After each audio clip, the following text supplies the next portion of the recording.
कक्षा 9 वाले प्यारे बच्चों, गुड मॉर्निंग। कक्षा 9 गणित में आज हम नया पाठ पढ़ेंगे। पाठ 9 समांतर चतुर्भुजों और त्रिभुजों के क्षेत्रफल।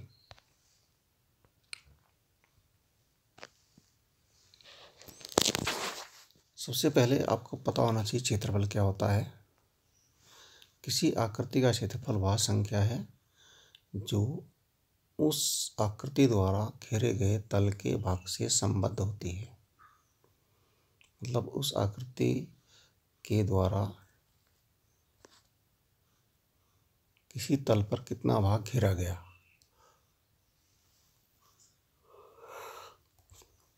ठीक है ना। किसी वस्तु द्वारा सतह पर घेरे गए क्षेत्र को क्षेत्रफल कहते हैं। यदि दो आकृतियां सर्वांगसम होती हैं तो उनके क्षेत्रफल बराबर होते हैं। सर्वांगसम आकृतियां कैसी होती हैं? सर्वांगसम आकृतियां वो होती हैं जो एक दूसरे के ऊपर यदि हम रखें तो एक दूसरे को ढक लेती हैं, पूरा ढक लेती हैं, यानी बिल्कुल बराबर होती हैं। जैसे यदि आकृति ए और आकृति बी सर्वांगसम है तो इसका अर्थ है आकृति ए और बी एक दूसरे को पूरी ढक लेती है, पूरा ढक लेती है। तो उनका जो क्षेत्रफल होता है एरिया ए आर का मतलब एरिया, क्षेत्रफल, एरिया ए और एरिया बी बराबर होते हैं। परंतु अब हमने देखा एक आयत है हमारे पास, ठीक है ना। एक आयत है जिसकी लंबाई 9 सेंटीमीटर, चौड़ाई 4 सेंटीमीटर। एक वर्ग है जिसकी एक भुजा 6 सेंटीमीटर। आयत का क्षेत्रफल है 9 गुणा 4, लंबाई गुणा चौड़ाई, 36 वर्ग सेंटीमीटर। वर्ग का क्षेत्रफल है 6 गुणा 6, भुजा गुणा भुजा, यानी 36 वर्ग सेंटीमीटर। ये दोनों आकृतियाँ सर्वांगसम न होते हुए भी इनके क्षेत्रफल बराबर हैं। ठीक है ना। तो ये भी जरूरी नहीं है कि आकृतियाँ सर्वांगसम होंगी तभी क्षेत्रफल बराबर होंगे। ऐसा तो है कि आकृतियाँ यदि सर्वांगसम है तो क्षेत्रफल बराबर होते हैं, लेकिन ऐसा अभी आवश्यक नहीं है कि क्षेत्रफल बराबर होने के लिए सर्वांगसम होना आवश्यक नहीं है। ठीक है। दो आकृतियाँ यदि सर्वांगसम नहीं भी हैं तब भी क्षेत्रफल बराबर हो सकते हैं। अच्छा, अब आगे देखिए। जो इम्पोर्टेंट चीज़ आज की है वो है एक ही आधार पर और एक समांतर रेखाओं के बीच की आकृतियाँ कौन कौन सी होती हैं। एक ही आधार पर हों और समांतर रेखाओं के बीच जो आकृतियाँ बनती हैं उनके बारे में हम पढ़ेंगे। देखिए आकृति सामने आपको दिखाई दे रही है।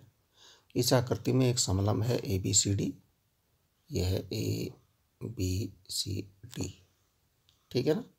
और समांतर चतुर्भुज EFCD, यह है समांतर चतुर्भुज EFCD,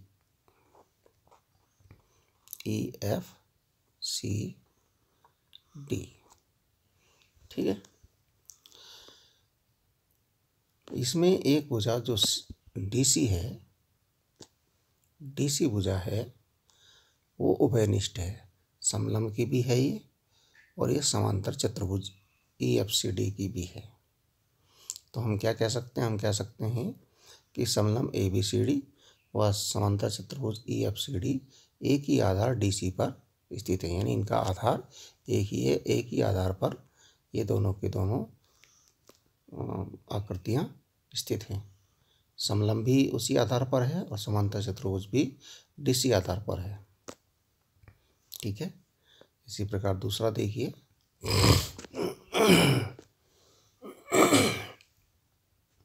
यहाँ देखिए समांतर चतुर्भुज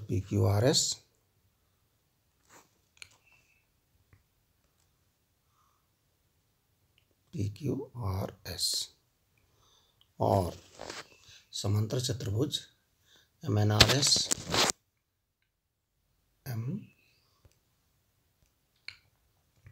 MNRS, ये दोनों जो चतुर्भुज हैं ये PQRS है।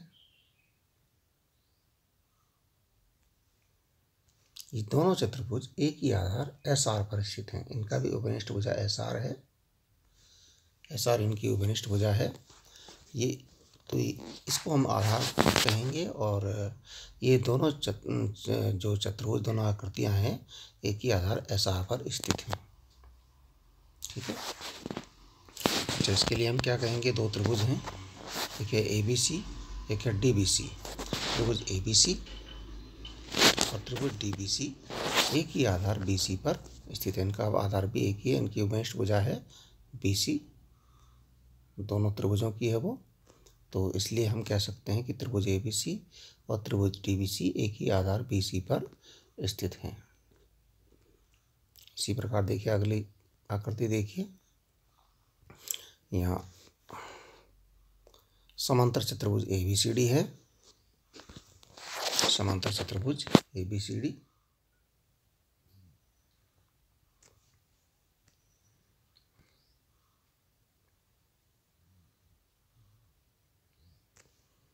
और एक त्रिभुज है PCD।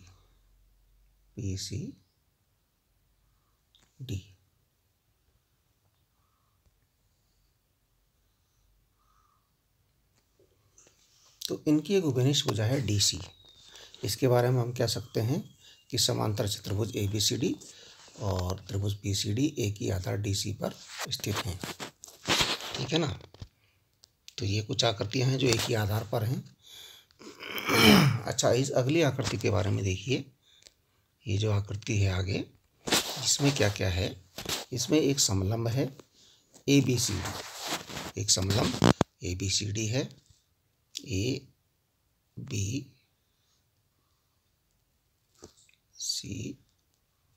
ये। और एक समांतर चतुर्भुज है EFCD।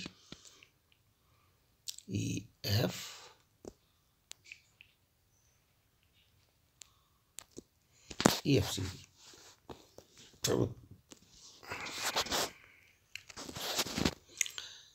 एक ही आधार DC पर स्थित है। दोनों का जो एक आधार है एक ही है। ठीक है ना।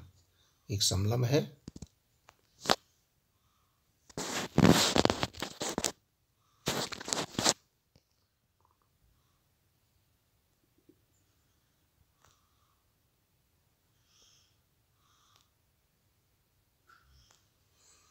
दोनों का आधार एक ही है DC। और एक और विशेष बात है इसमें,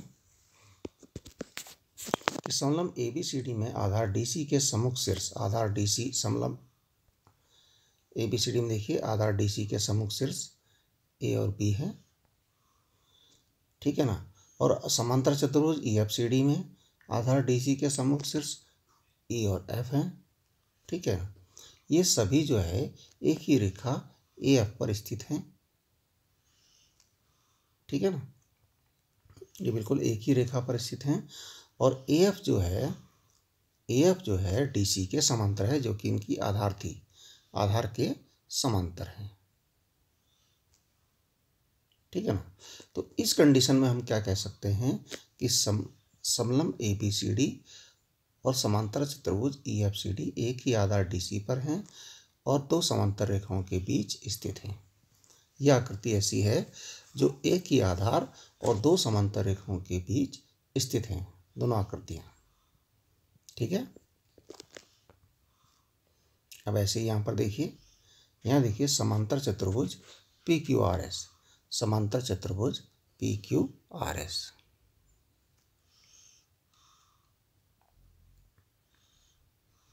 ये है हमारा PQRS। और समांतर चतुर्भुज MNRS यहां से शुरू हुआ।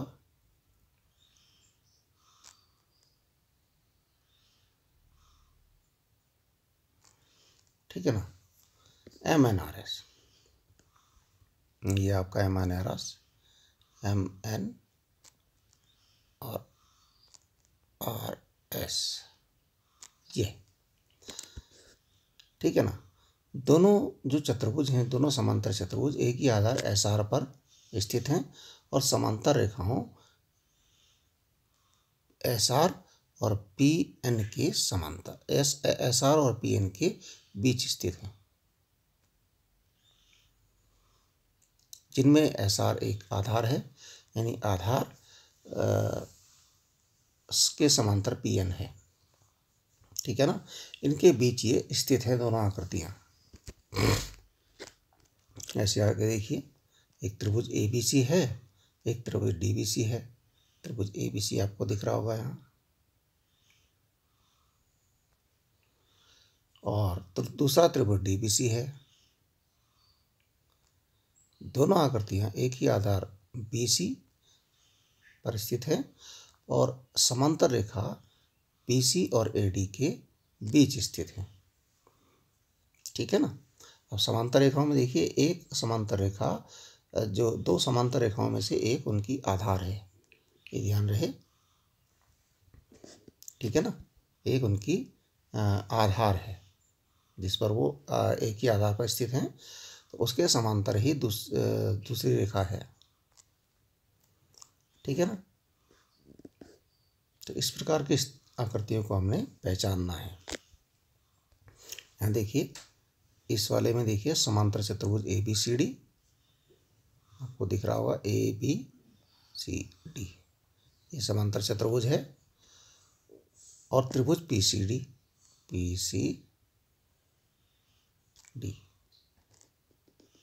त्रिभुज PCD भी देख लीजिए। ये जो है एक ही आधार DC पर स्थित हैं और समांतर रेखाओं DC और AP के बीच में स्थित हैं। AP DC और AP के बीच में स्थित, जहाँ DC उनकी उभयनिष्ठ आधार है, उभयनिष्ठ आधार है। ठीक है। तो ये कुछ आकृतियाँ थी जो एक ही आधार और दो समांतर रेखाओं के बीच की आकृतियाँ थी। अब देखिए, क्या हम इन्हें भी ऐसा ही कह सकते हैं? ये आकृतियाँ हमारे सम्मुख देखिए, यहाँ त्रिभुज PQR है और DQR है। हम इनके बारे में केवल ये तो कह सकते हैं कि एक ही आधार QR पर स्थित हैं। इनका आधार उभयनिष्ठ आधार है QR, एक ही आधार पर स्थित हैं, पर ये समांतर रेखाओं के बीच स्थित नहीं है, क्योंकि ये इसका जो D है ये थोड़ा इससे L जो समांतर रेखा है आधार के, उससे थोड़ा नीचे रह गया, इस पर टच नहीं है। जैसे यहाँ पर ये P ये टच है, यहाँ पर अगर ये टच होता, यानी यहाँ तक होता,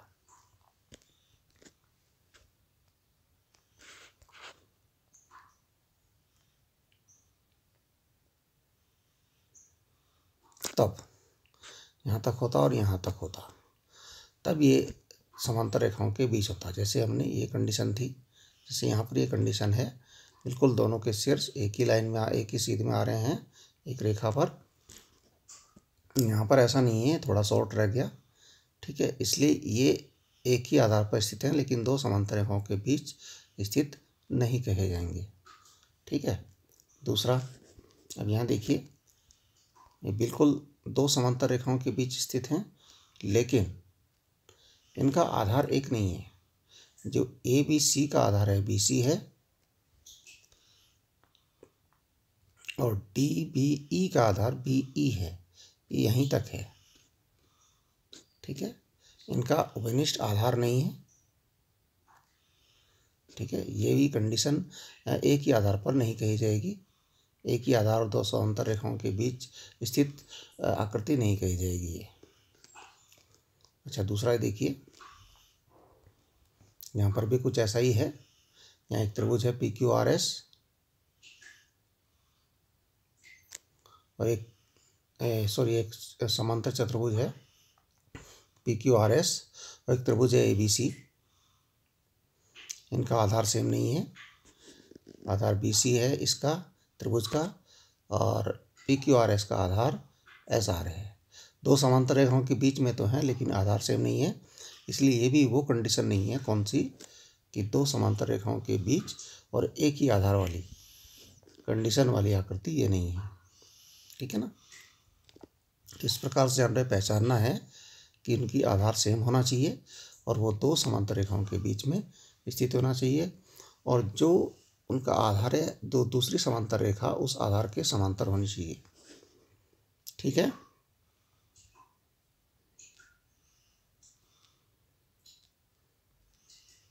ठीक है, इतना समझिए आज आप। इसको नोट कीजिए अपनी कॉपी में। धन्यवाद।